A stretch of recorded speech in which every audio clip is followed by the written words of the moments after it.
It's not a problem, but, they say in some parts of Africa that you can't expect a man to eat black plantain all the days of his life. What? Yeah. I mean, let's bring it back to 2024, 2020, the 2024, 2025 world. What would you say cybersecurity is as of today? If you understand the word security, when you try to secure something or someone, you're protecting them from usually negative impact, right?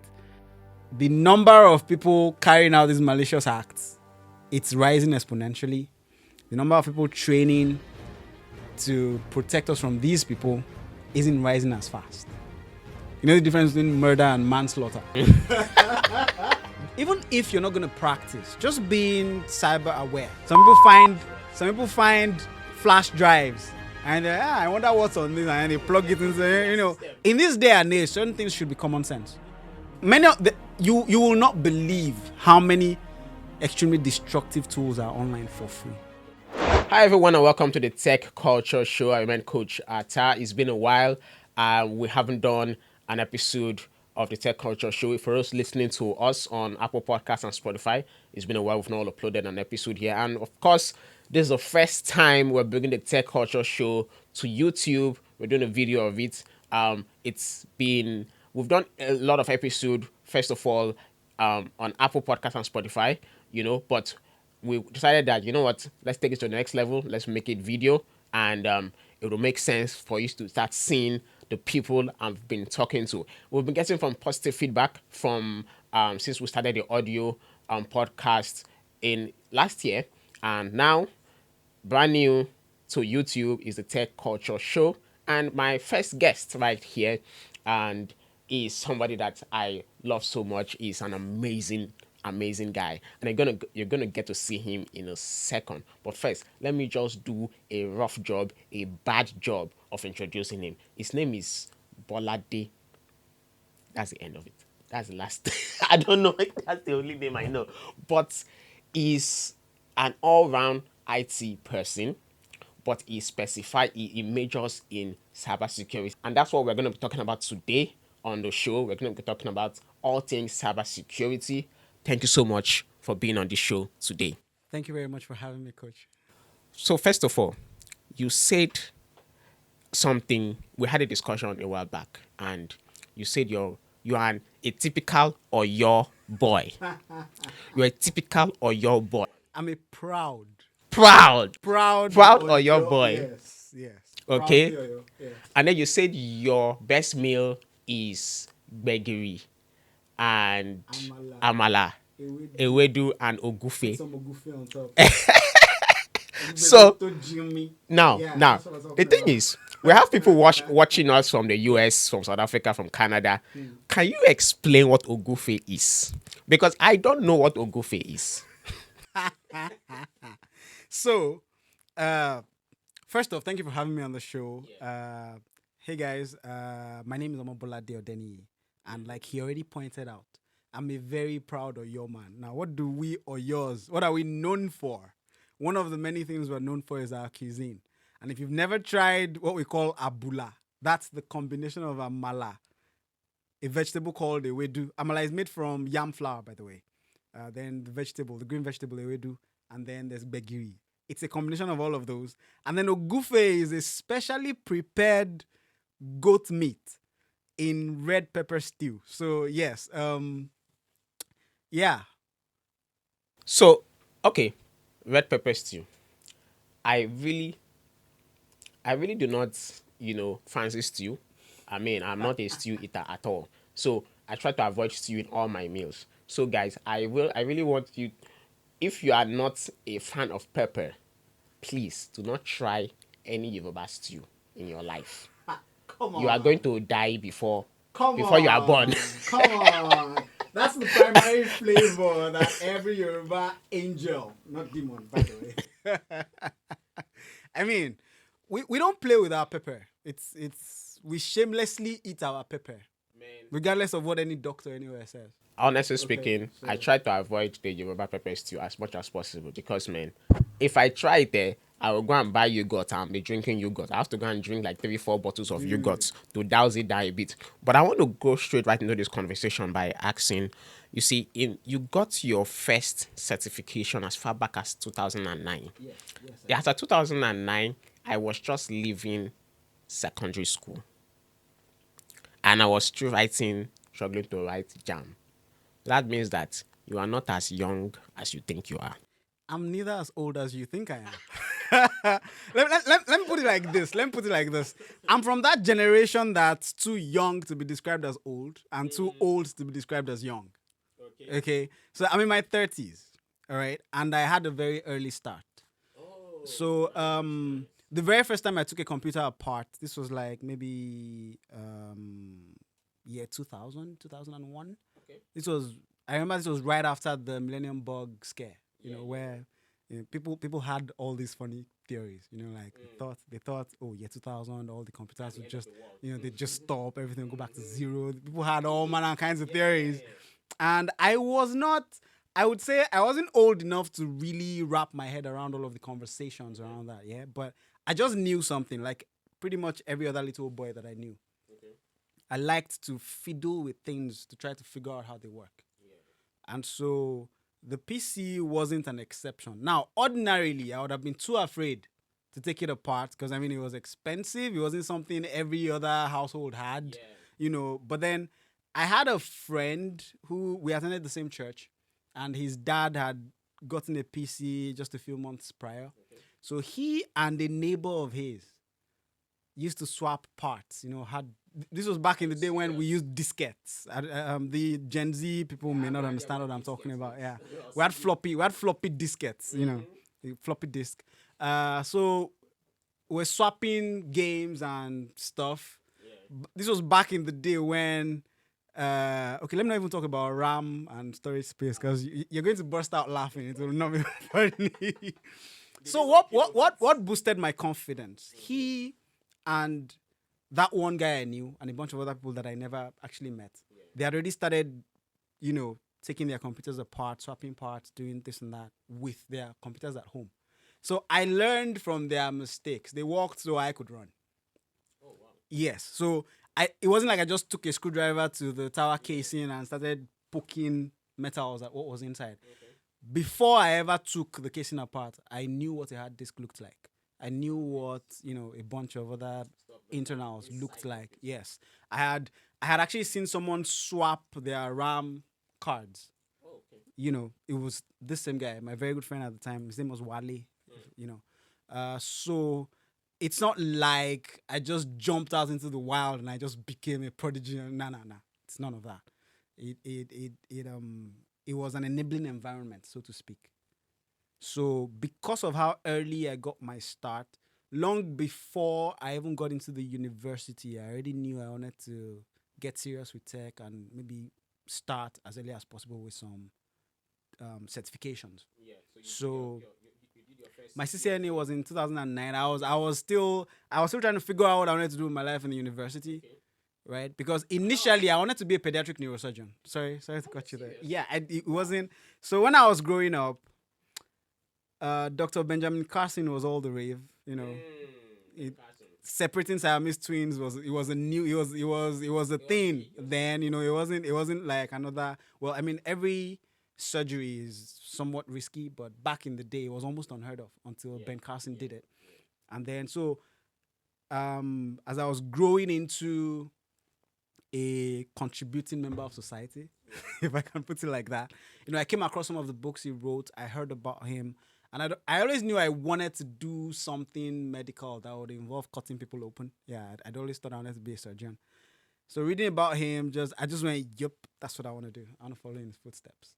But then life happened. So I didn't get into medical school. And then, the other option was, okay, let's see what's up with engineering. I've been taking stuff apart forever anyways. So I got into study electronics and electrical engineering. And Which university? Ladoke Akintola University of Technology. That's where I got my first degree from, in electronics and electrical engineering. So it's interesting that you got your CCNA, your first certification in 2009. That was when networking was a thing. Yes, right? networking was, it was, I mean, It was big back in the day. I remember going for my internship, just a year or two later, and in the IT department, on paper, I was more qualified than almost everybody there. Yeah, because I mean, that, like you said, CCNA was a big deal at the time. It was, if you had a CCNA, you were on your way. I saw back as 2009. Oh my God. I mean, and I was still a university student. Like, I wasn't even done. So what happened was, there was this just kind of like digital skill school. There was this tech school then, GNT. So they organized this exam. It was like a test, a scholarship test, and so I've always been infinitely curious. It's one of the many.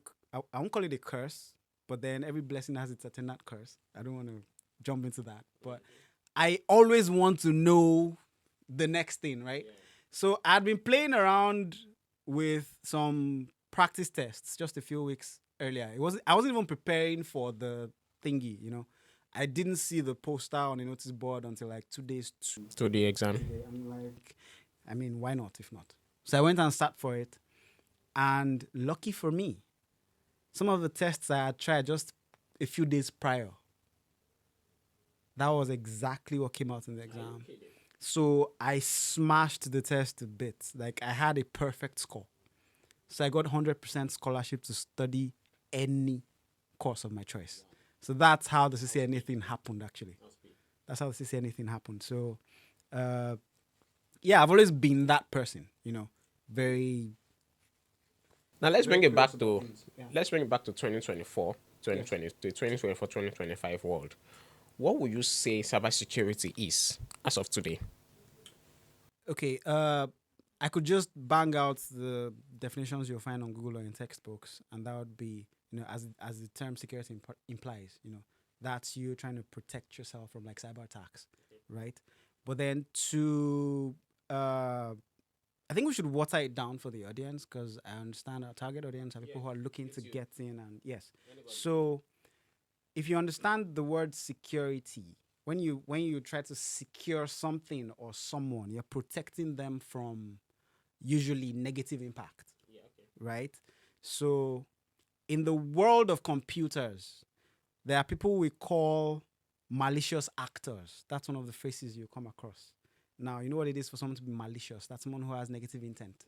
So a cybersecurity practitioner protects your cyberspace. Now, what is your cyberspace? These are like digital products. It could be digital information. It could be software. It could be anything digital.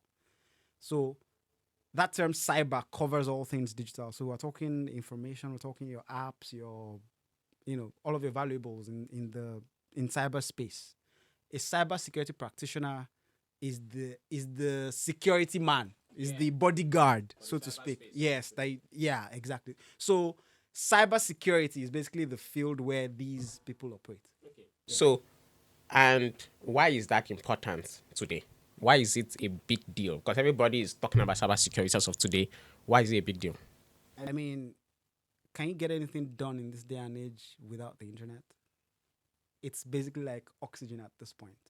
So what that means is we all operate in cyberspace, whether directly or indirectly. All right.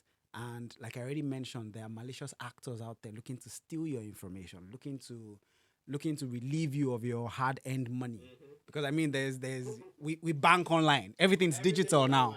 Everything's digital. So I mean, I believe the current situation of things speaks for itself. We need people to safeguard us against those who seek to harm us. Because of course, while we are all living our lives on the internet space, we do everything literally online, including things as important as banking, healthcare, Everything. fitness. Everything's Everything online is these online. days. So So take for example, a couple of days, some months, let's say, yeah, some weeks back, I was at an event, and somebody from a traditional bank came to me to open an account. And I was like, well, you mean I'm going to actually fill a physical paper to open a bank account? You say, I'll fill it for you. I say, no problem. So he filled it for me. Weeks later, he called me and told me if I started operating the account. I said, yes, I actually wanted to operate the account. I downloaded the app, right? But then he told me that I need to go and get something physical in order to activate the app to make the account work. I say that's never gonna happen. He said I should go to the bank branch. I say me. I am going to leave my office and walk to a bank branch to do something. I say that's never gonna happen. That's a bad idea for digital natives. Like Because there are so many people alive today who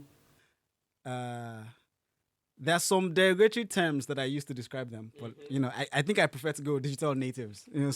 Some people that I interact with have always had a screen in their hands for as long as they've known their left from their right.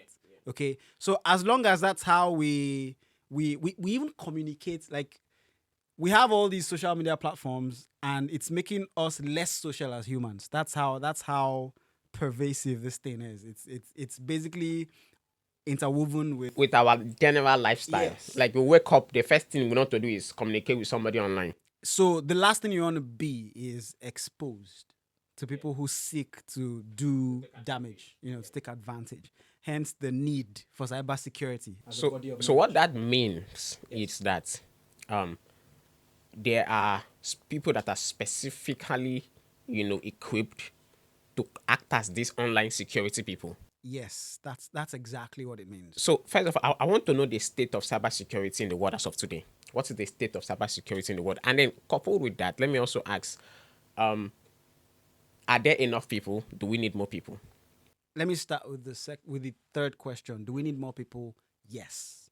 Are there enough people? That's an obvious no. The other question is Yeah, yes. I get you. Cybersecurity engineers and practitioners generally, you have analysts, you have those who draft the policies that protect us.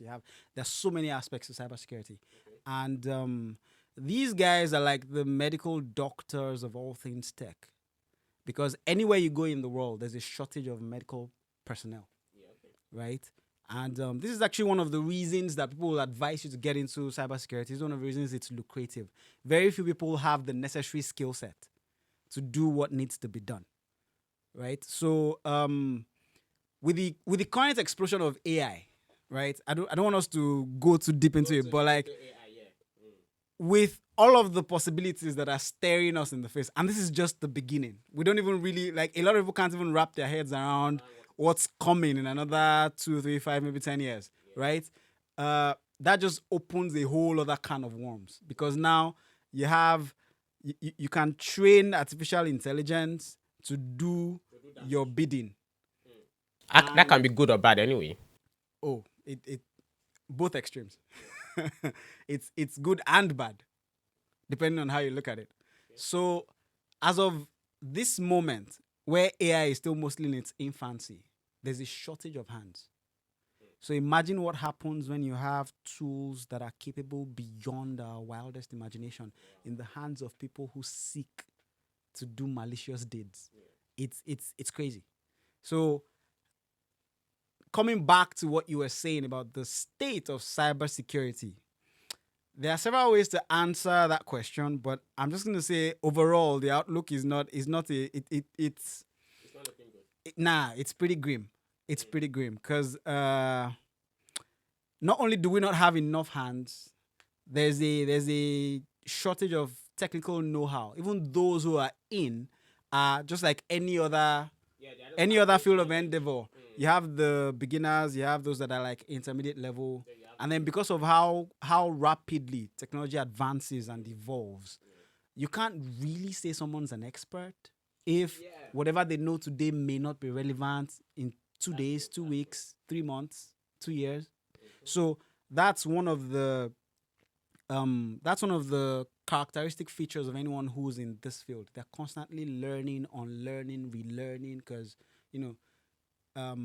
the exploits, or attacks, to water it down a bit. I'm talking like viruses and malware generally. They keep evolving as well. They keep advancing. Things keep changing. So you need to constantly be on your A game. Now, is it that there are not enough people, or the number of bad guys are increasing? The number of people who are going into cyber crime are increasing. So which one is it? Is it bad people are increasing, or good people or there are not enough cybersecurity experts? Which one is it exactly? I would say it's a bit of both. Because let me put it like this. when you get exposed to the tools that these hackers use, ultimately it comes down to what kind of a person you are. You might have heard the saying that absolute power corrupts absolutely. If I can do just one or two things, because some hacks are very simple, in like 3-4 steps, you breach the security. When you have that kind of power, you automatically become, if you misuse it, you automatically become a malicious actor. You don't need to be in a black hoodie, hunched over a computer. Nah. It's the same tool, basically. Like many of the, you will not believe how many extremely destructive tools are online for free. So there's people just jumping in there. Okay, this is the best example I can give you. You know how when there are emergency numbers released to the public, there are always those people who go, let me see if this thing works. Yeah. And then they just... Yeah. So you have high school kids, you have undergraduates, you have... Some people are not even looking to foment trouble. They just see something and like, well, let me see what... Right? You can't have that in addition to people who are actually all out to cause some trouble. And then expect that the numbers of those who are actually training to deter and, to protect and to defend... I mean, it's a bit of both. The number of people carrying out these malicious acts, it's rising exponentially. The number of people training to protect us from these people isn't rising as fast.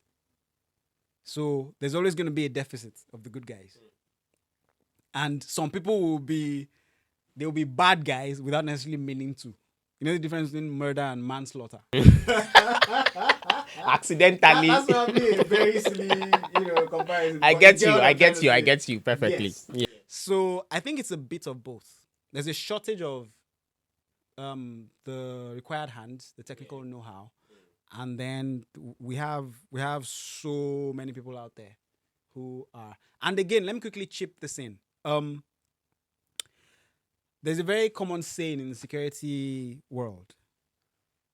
The most advanced security is only as effective as the person. What do I mean? There's something we call social engineering. To water it down, I'm trying to oversimplify everything I'm saying, right? If I can get you to do something that undermines even the most advanced security, Click here to That's win it. a $1,000 gift thank card. you for that example. That's what we call phishing. You get. And Not everybody. There are who some has an people will email still address. click on it. We Yes. still Everybody click. who has an email address. We call it phishing, right? Somebody sends you an email. Click here, win $20. Win $20. And you're thinking, oh, look at all of the things I could do. Why not? And then you click on that link. And that's the end of it. The payload gets, it's crazy. So you could have the best firewalls. You could have the best everything. Yeah. Your security is only as strong. But somebody in the company has clicked something you shouldn't click on. And once an email is in the network, as far as from my knowledge of listening to this Lazarus Heist, right, they wanted to hack a particular production company, or a big production company in the US. These hackers have been looking for a way. They finally sent one email.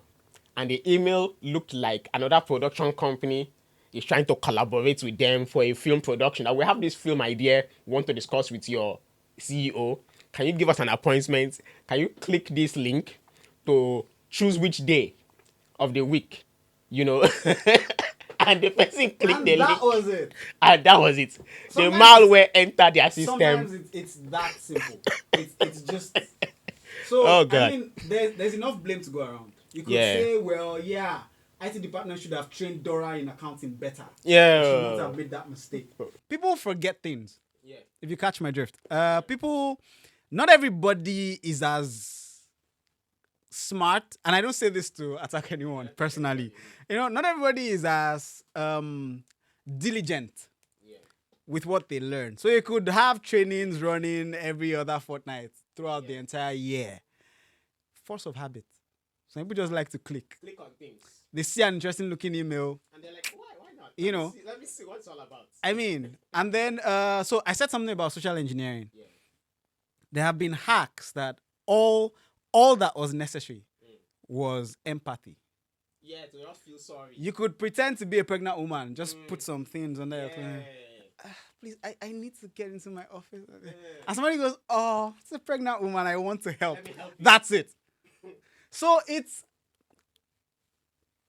the work is cut out for cybersecurity experts because there's always going to be some new exploit. There's always going to be you have keyloggers that basically just record all your keystrokes. So they harvest all of your passwords, all of your... There's so many ways that your data is being... that your data can be stolen. Yeah. Okay, so it's So basically, I think this should be like a call to everybody listening to this podcast right now that if there's a good time to get into cybersecurity, I think the best time is now because of the fact that in as much as I know that, okay, yes, some people might be doing it. Oh, maybe I want to get a job in cybersecurity. I want to make money. Yes, there's money in cybersecurity. There's no doubt about that.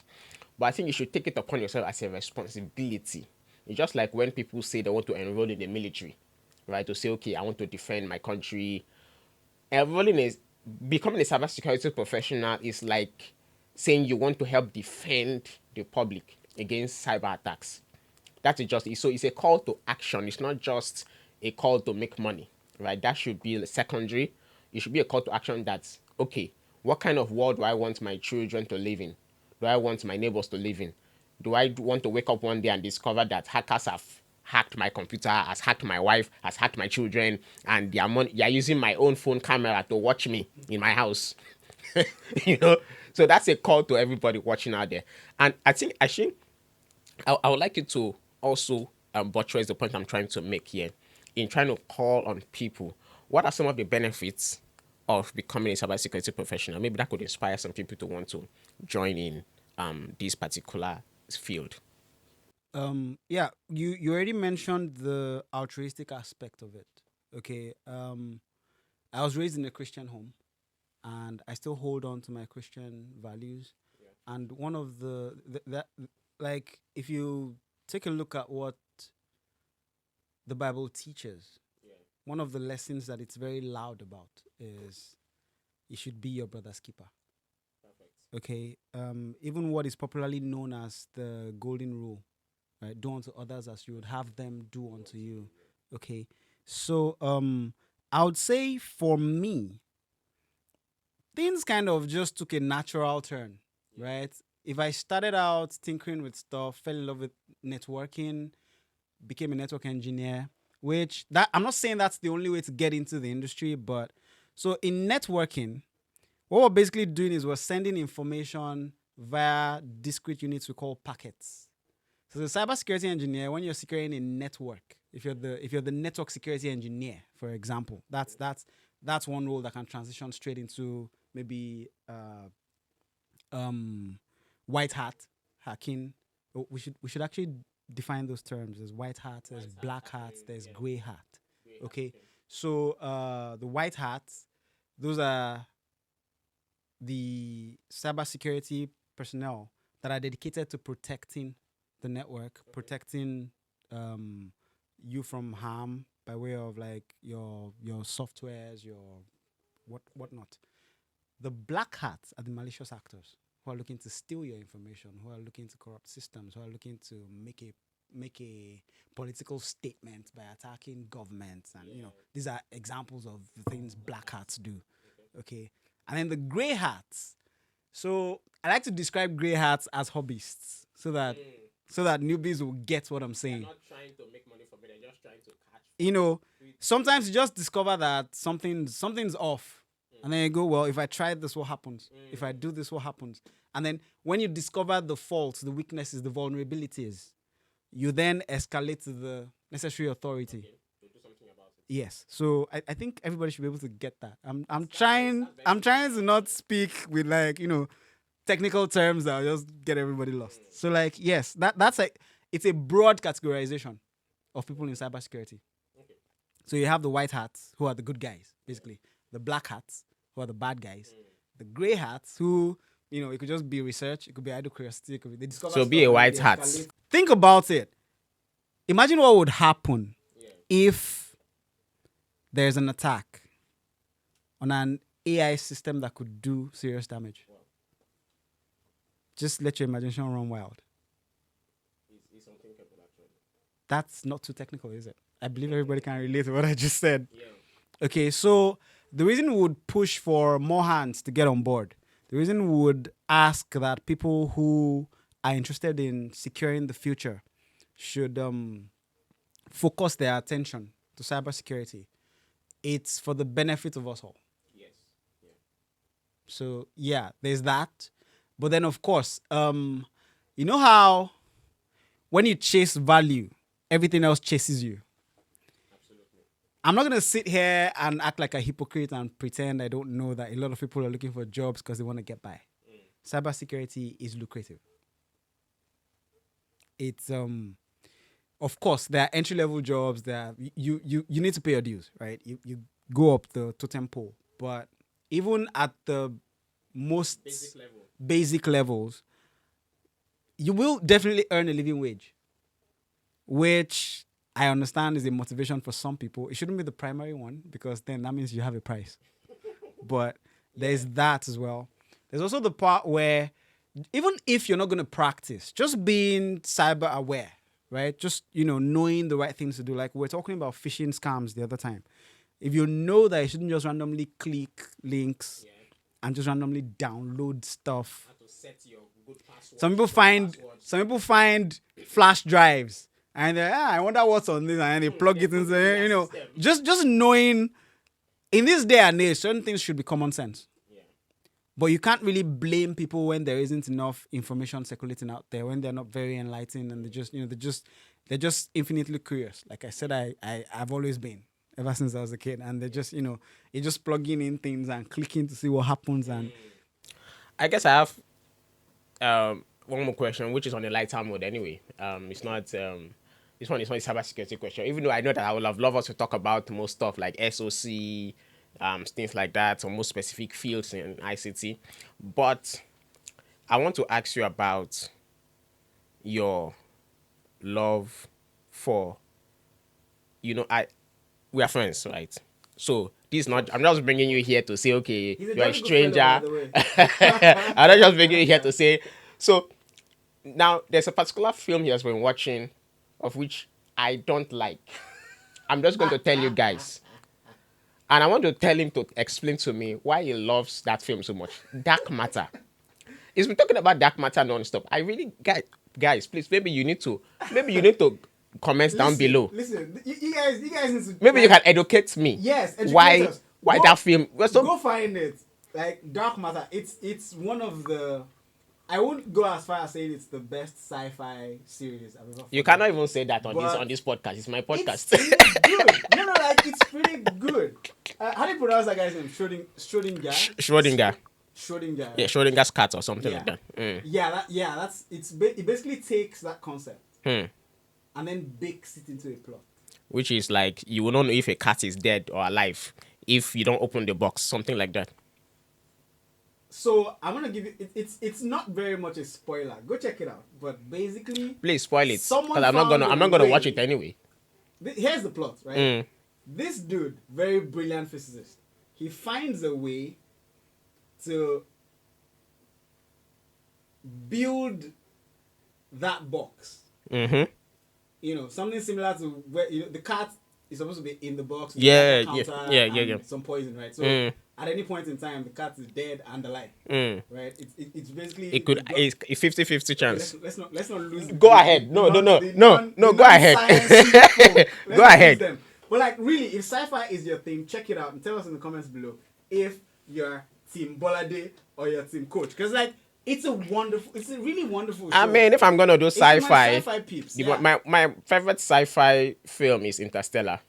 That's a movie.